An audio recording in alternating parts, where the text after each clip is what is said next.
In 2004, a woman walked into a hospital and told her doctor something that made no sense. She said she couldn't recognize her own children's faces anymore, nor her husband, or her own, in the mirror. She wasn't blind. She wasn't confused about who they were. She simply couldn't see faces as faces at all, just scrambled pieces that never assembled into a person she knew. Doctors have a name for this: prosopagnosia, face blindness. And it's far stranger and far more common than almost anyone realizes.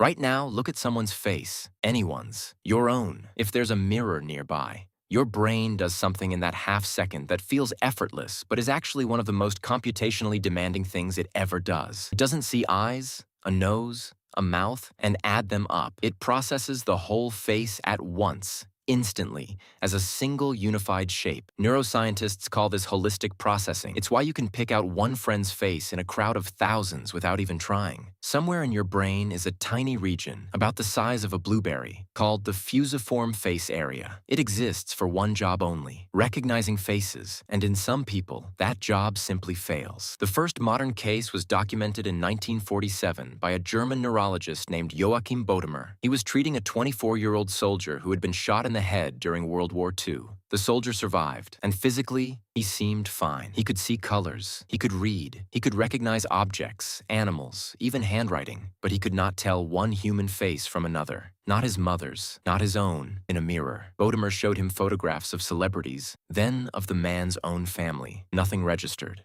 The soldier described faces as looking like a whitish oval with black spots and hair. His own words, with no sense of who they belonged to. Bodamer coined the term prosopagnosia from the Greek words for face and not knowing. It sounded like a war injury, a freak case. For decades, that's exactly how scientists treated it: rare, extreme, and caused by trauma. Then, in 1976, researchers discovered something that changed everything. It didn't require a bullet or a stroke or brain damage of any kind. Some people were simply born this way. It's called developmental prosopagnosia, and studies now suggest it affects roughly 2% of the population. That's not a handful of extreme medical cases. That's over 150 million people alive right now who struggle, to varying degrees, to recognize faces, including sometimes their own. Most of them have never been diagnosed. Many don't even know there's a name for what they experience, because they've spent their entire lives quietly compensating without ever realizing everyone else isn't doing the same thing. Here's how they do it. If you can't rely on faces, you learn to read everything else instead. Hairstyles, voices, walking gait, the specific way someone laughs, clothing choices, context.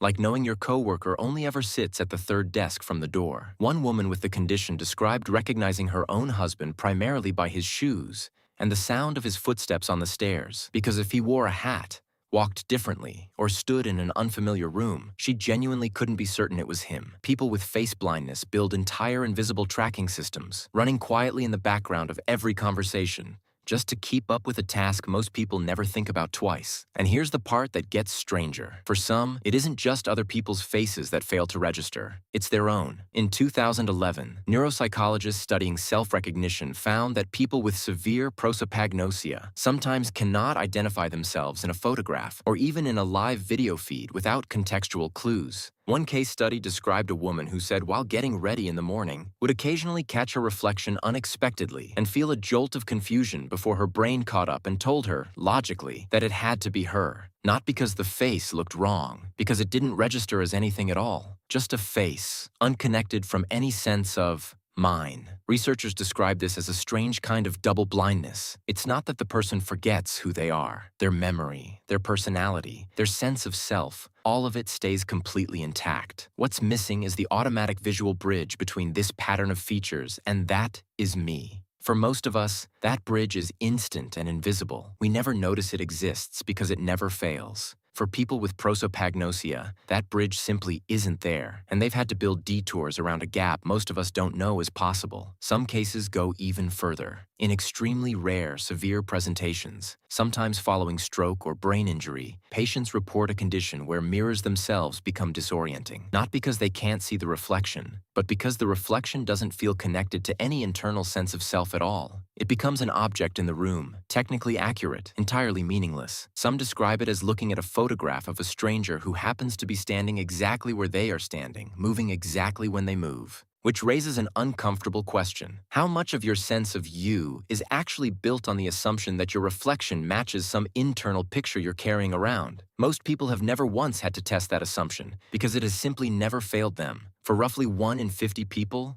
it fails constantly, and they've built entire lives around a gap the rest of us don't know we're standing next to. Scientists still don't fully understand why some brains develop this way and others don't. Brain imaging studies show that in people with developmental prosopagnosia, the fusiform face area is often structurally present, but functions differently, communicating less efficiently with the rest of the visual system. It's not damage, it's wiring. Some researchers believe it may run in families, passed down quietly for generations, hiding inside people who simply learned early to compensate so well that no one, including themselves, ever noticed anything was different. And that might be the strangest part of all. Face blindness is almost never caught in childhood. Kids with the condition don't know their experience is unusual because they have nothing to compare it to. They assume everyone recognizes people the way they do, by memorizing voices and hairstyles and context, and that faces themselves are just decoration. Many aren't diagnosed until adulthood, often only after an awkward moment. Failing to recognize a close friend, a parent, a spouse in an unexpected setting forces the question. Some go their entire lives never finding out. They just think of themselves as bad with faces, a personality quirk, rather than a fundamentally different way of experiencing the most basic form of human recognition there is. Your brain built a bridge between a pattern of features and the concept of you so early and so seamlessly that you've never once had to think about it. It happened before you could talk, before you could form memories that last, wired in alongside everything else that quietly makes you, you.